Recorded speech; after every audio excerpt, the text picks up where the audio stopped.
सभी गांव वाले बाहर आ जाते हैं। सब बच्चों को खा जाऊंगी, किसी को भी दिवाली नहीं मनाने दूंगी। बच्चे डर जाते हैं और वहां से भागने लगते हैं। एक बार की बात है, दिवाली आने वाली थी। सभी गांव वाले बहुत खुश थे। बच्चे खुशी से पटाखे जला रहे थे। पूरे गांव में दिवाली की मस्ती छाई हुई थी। तभी जमीन के अंदर से एक भयानक चुड़ैल निकलकर उनके सामने आ जाती है और बोलती है, हा हा हा हा हा, मैं इस बार किसी को नहीं छोड़ूंगी और मैं सब बच्चों को खा जाऊंगी, किसी को भी दिवाली नहीं मनाने दूंगी। बच्चे डर जाते हैं और वहां से भागने लगते हैं। भागते हुए बच्चों में से चुड़ैल एक बच्चे को पकड़ लेती है और उसे लेकर जमीन के अंदर समा जाती है। बच्चे घर जाकर गांव वालों को सारी बात बताते हैं। सभी गांव वाले डर जाते हैं और सभी लोग अपने अपने घरों में छुप जाते हैं। रात के समय चुड़ैल के डर से कोई भी बाहर नहीं निकलता। एक दिन एक बूढ़ा आदमी जो दूसरे गांव से आया हुआ था, वो उस गांव के रास्ते गुजर रहा था। उसको चुड़ैल के बारे में कुछ भी नहीं पता था। वो रास्ते में जा रहा होता है, तभी उसके सामने चुड़ैल आ जाती है और बोलती है, बहुत दिनों बाद मेरे हाथ कोई शिकार लगा है, आज मैं तुम्हें नहीं छोड़ूंगी। बूढ़ा आदमी बोलता है, चुड़ैल, मुझे छोड़ दो, मैंने तुम्हारा क्या बिगाड़ा है। परंतु चुड़ैल उसकी एक बात भी नहीं सुनती और उसे पकड़कर जमीन के अंदर ले जाती है। जमीन के अंदर उसकी एक गुफा होती है। वो उस गुफा में बूढ़े आदमी को ले जाकर बांध देती है।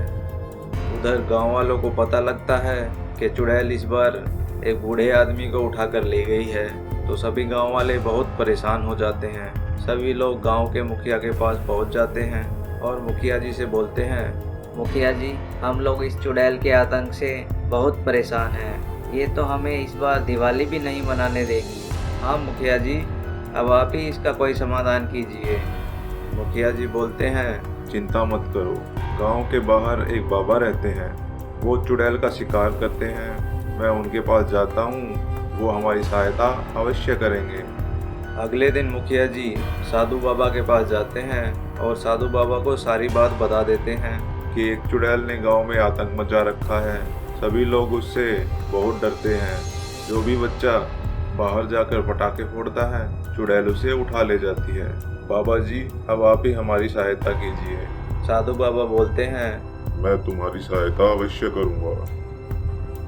ऐसा कहकर दोनों गांव की तरफ निकल पड़ते हैं। गांव में पहुंचकर साधु बाबा हवन शुरू कर देते हैं और इच्छाधारी नागिन को याद करते हैं। कुछ ही समय में इच्छाधारी नागिन वहां प्रकट हो जाती है और इच्छाधारी नागिन बोलती है, हे साधु बाबा, बोलिए आपने मुझे क्यों याद किया। साधु बाबा इच्छाधारी नागिन को सारी बात बता देते हैं। इच्छाधारी नागिन बोलती है, ठीक है, आने दो उस चुड़ैल को। जैसे ही रात होती है, साधु बाबा गांव के बीच में हवन शुरू कर देते हैं। वहीं इच्छाधारी नागिन एक बच्चे का रूप धारण करके वहां पर पटाखे जलाने लगती है।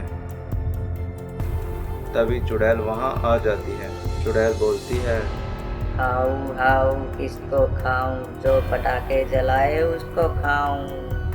ए बच्चे, तुझे डर नहीं लगता, तू यहाँ पटाखे जला रहा है। बच्चा बोलता है, नहीं मुझे तो नहीं लगता।